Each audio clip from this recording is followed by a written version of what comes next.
Stand for pledge of allegiance, please. I pledge Allegiance to the flag of the United States of America and to the republic for which it stands, one nation, under God, indivisible, with liberty and justice for all. Call the roll, please. Knapp? Yep. Donovan? Yes. Goodchild? Yes. Blake? Yes. Schiffer? Yep. Motion to approve the agenda. Second. And all those in favor? Aye. Any opposed? So I'm sitting in for Dick because he's not feeling too well right now, but he'll be better by hopefully the next meeting. Let's go to the hearings. We got 2 hearings today. Start off with Floyd Valley Hospital financing. At the August 3rd, 21 meeting, the council said this is the date and time to hear comments on the refunding of hospital bond series 2013A, 2013B, and for financing hospital improvements. Total monies borrowed not to exceed $14 million. Hospital improvements include a new addition, remodeling, curb space, mechanical building improvements, parking expansion, and site improvements. The mayor opens the hearing, asks for any written or oral comments to this plan.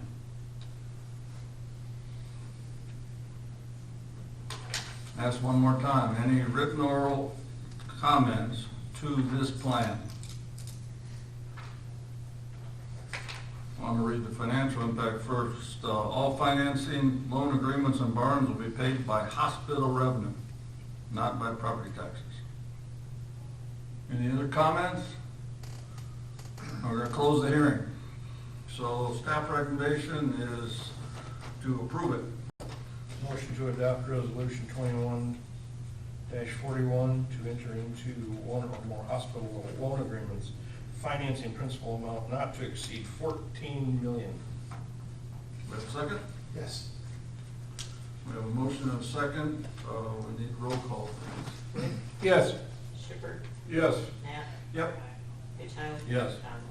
Yes. So when are we going to start building there, Mr. Darrell? Construction comes first. Yeah, it's probably in the spring. We're looking to do some bidding over the winter months and hopefully we get started first thing in the spring. Okay, sounds good. Yep. Thanks for coming. Second hearing is the request for rezoning Dogwood 3rd Edition. At August 17, 2021, council set this the date and time to hear public comments regarding rezoning change from rural to R1 residential. Gonna open the hearing. Anybody got any written or oral objections to the rezoning of Dogwood 3rd Edition?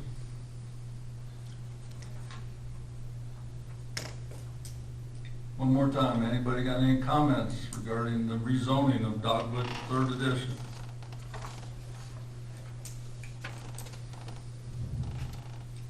Gonna make a motion to close the hearing. Planning and zoning has approved it. Yes, I'll just make a comment. So what this does, we've all heard it in the past, there's always been concern of that speed on 7th Avenue.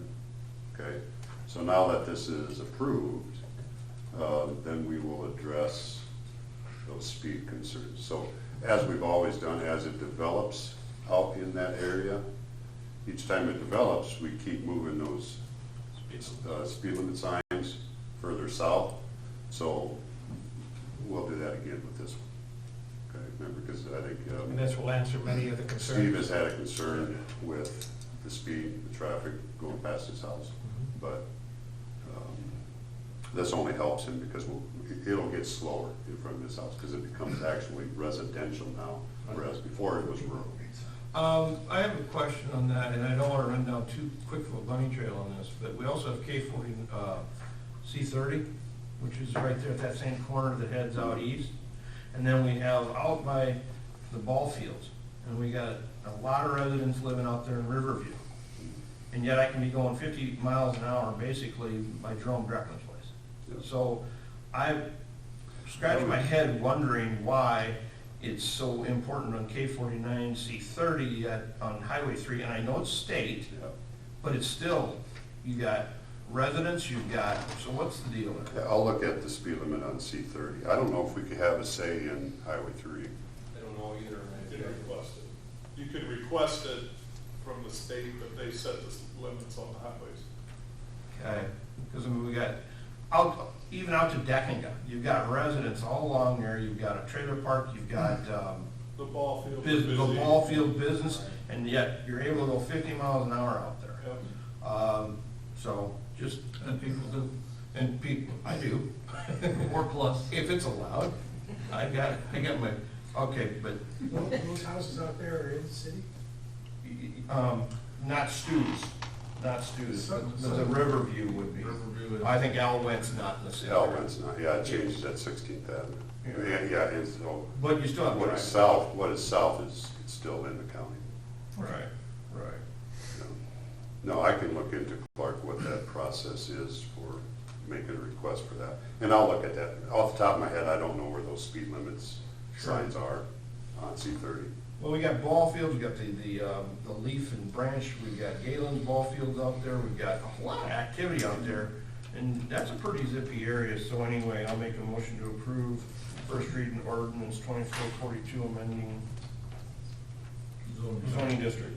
That's just for Dogwood. That's or just for just- Dogwood, or, well, it doesn't say, yeah.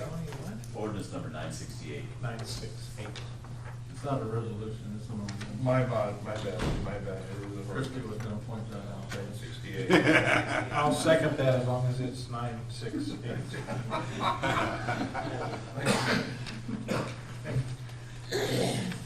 And this, I'm just trying to move it along. this motion has nothing to do with speed limits today. No. All we're doing is making a motion to do the first reading of changing it from rural to R1. Correct. So they can build houses, okay? Go ahead, Christie, with the roll call, please. Can I vote on this, since I helped work this with planning and zoning? The easiest for you just to be abstained. Can I- That's fine. Okay, I abstain from it, because I have. Knapp, Yep. Donald, Yes. Wick. Yes? Goodchild. Yes. Okay. That was more fun than it needed to be. So, general discussion.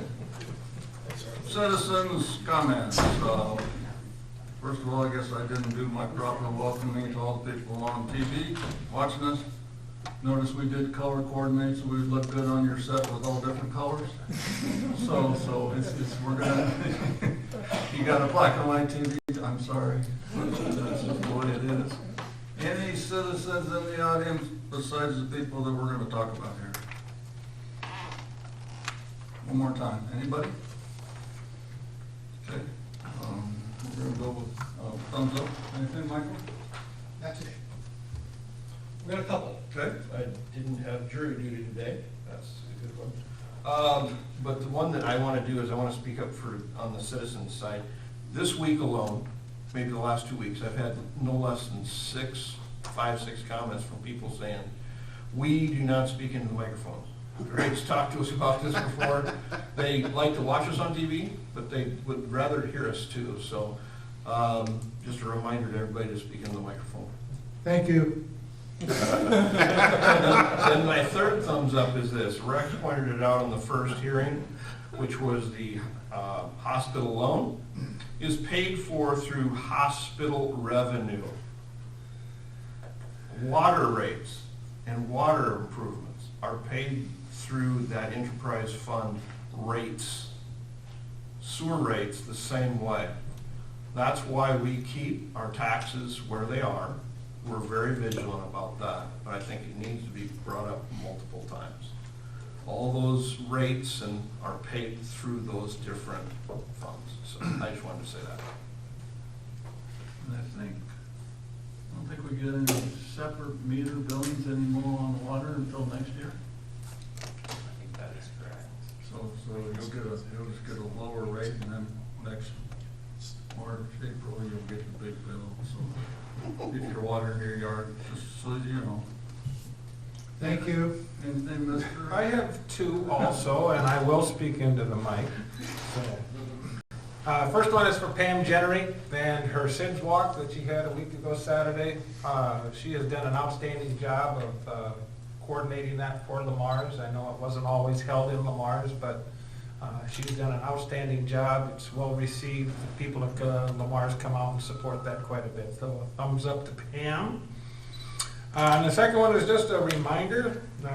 2 weeks from now, we have the Northwest Iowa College Golf Tournament coming up. Dan Gray and his committee is working hard to fill the volunteer list and help with that.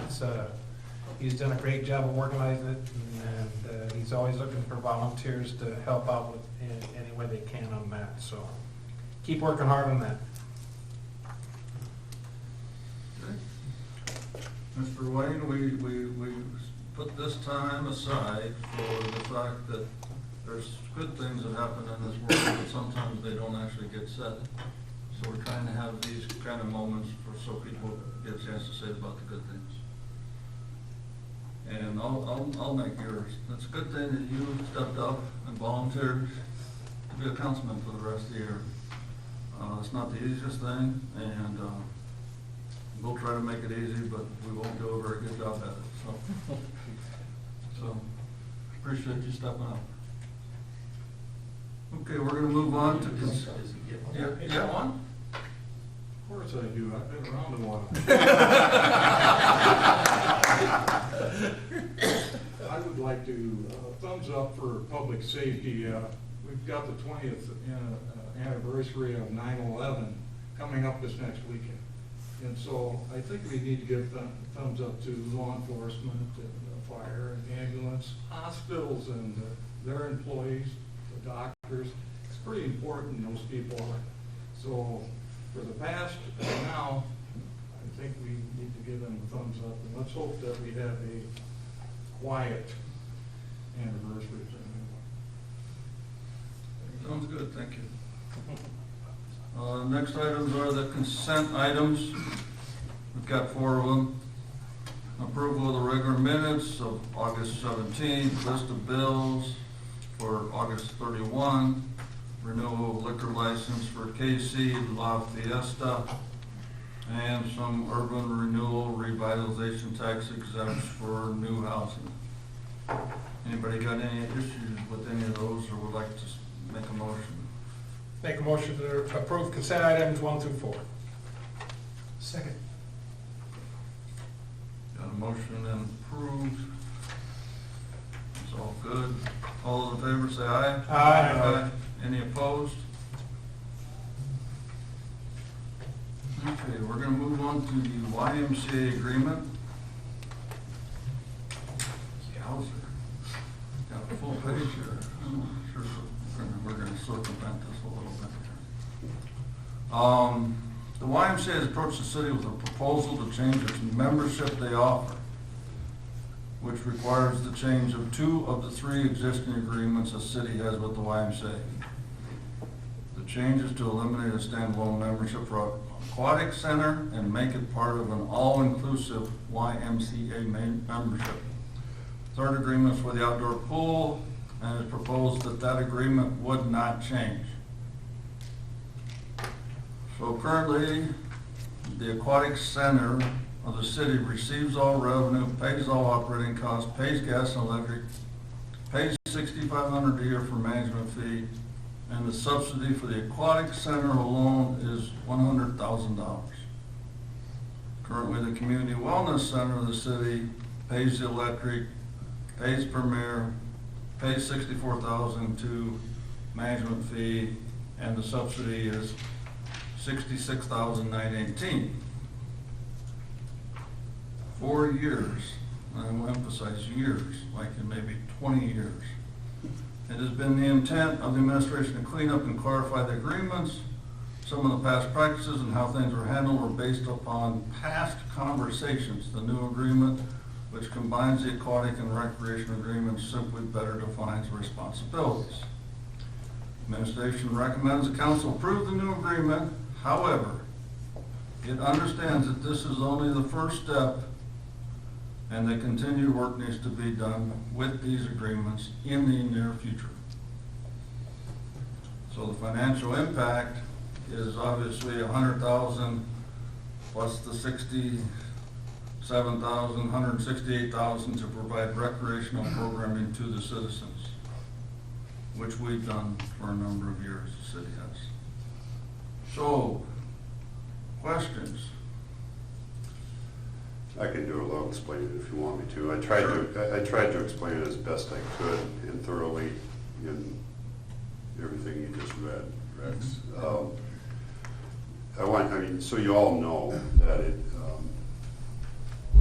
yes, it's been a goal to clear things up, especially on responsibilities, who is responsible for what. So that was one of the main reasons for doing this. First reason was they wanted us to they wanted to do something, Joyce, and you can speak up to, is do something different with how they offer their memberships, okay, and their fees and what. I believe right now you have a standalone aquatic membership. We do, we have a season membership for the indoor pool, so we wanted to simplify things, because it's confusing to members sometimes when they come in, what kind of membership they You have. want to come up? Oh, sorry. It's a rule. We don't let you off that easy. It's my first time, okay. It's okay, it's okay. So, we wanted to simplify things for our members. It's confusing to them when they come in, when we have a separate, membership for the indoor pool or for the YMCA. They're confused on what things they can and can't do. So we just want to simplify it for everybody and make it so when they come into the Y, they can do anything. They can lap swim, they can work on the cardio room, they can do classes, just to simplify things for them. So that was our goal. And a lot of other YMCAs are set up like that as well. So now that YMCAs have nationwide membership where you can go to any Y within the country, it just makes it a little bit easier for them to understand if we're set up similarly to other Ys that include their pool, their membership. Is it a That was our goal. large increase from just the aquatic to a full membership Y? Yes, that will be a big difference if you just had a season pass to a YMCA membership. For our YMCA members, it's only gonna increase it a couple dollars a month to add. It's only gonna increase it $4 to $5, depending on if you have a family membership or an individual membership to add the pool on. It will be a little bit different for those that just had the indoor pool season pass. We will still offer, either you can get an annual membership or you can still just do the monthly one too, so they'll have that option. Yeah, so we clarified, so really, I mean, I think this is just simply the first step in going forward. Clean it up, we currently have 3 agreements with the YMCA. This will combine 2 of them, so we're going down to 2 total ones. We kept the outdoor pool separate. So it clarifies who's responsible for what, who's paying for what will become. What I think we need to continue to do is continue to look at the dollar amount each year, and that probably start with discussions when we start talking about budgets each year. And that'll go through the committee at that time. And you know, if we need to readdress some of the wording in here, you know, we can look at this as a 1 year, but it does automatically renew. But I think we should probably look at it more often than we have in the past to make sure it's meeting the current needs and costs and stuff are still under control. Do you anticipate indoor pool activity to increase then? Because now it's everybody, right? Yeah. So how are you sitting on lifeguards and filling that? Because I know summer, you know, that gets, so can you maybe address that? Right now, I know a lot of people are short-staffed. We've been doing pretty well at the YMCA though, keeping enough staff. Okay. And then the follow-up question would be, 2 follow-up questions. First one would be, why don't we look into adding the outdoor pool and just keeping them all 3 in 1, and then you could just join the outdoor pool if that's what you chose, but why wouldn't we look at that? That can be rhetorical. can't. That can be rhetorical for now, no problem, okay? And then the other one is, I've always been kind of a watchdog on the indoor pool as to its usage, so this is where I'm a little hesitant. I'm gonna support this, okay, but I'm a little hesitant because I like to know how much it's being used. Because that's been kind of a big issue in the past, the cost versus usage, but this will increase usage, so We hope so, yes. right, so, as long as you guys can handle the lifeguard issue, without college kids, you know, but whatever, that's yours. Yep, I think we'll do okay on staffing. All right, okay. So, Jason, which committee of this council has the oversight involvement in this? It'll be community services. So you two on community I believe it's services? with Steve. you, with Mary, Yeah. Steve. Yeah, me and Steve. I'm concerned about the vagary of sooner or later, we gotta look into cleaning this up even more. It's only a first step. I would encourage and hope that we have an actual, we're gonna clean this up like this, and have a real specific plan for that. This is a one-year agreement, different than it was before. Not much of a hand in it yet, right?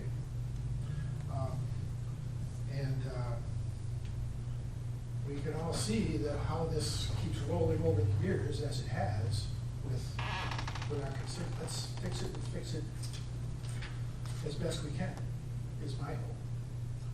And I'd support it if we have that in mind. Yeah, we can start talking as soon as we decide. I mean, if we want to start meeting as a committee to start doing something different, that's fine. I mean, we don't have to wait till budget time.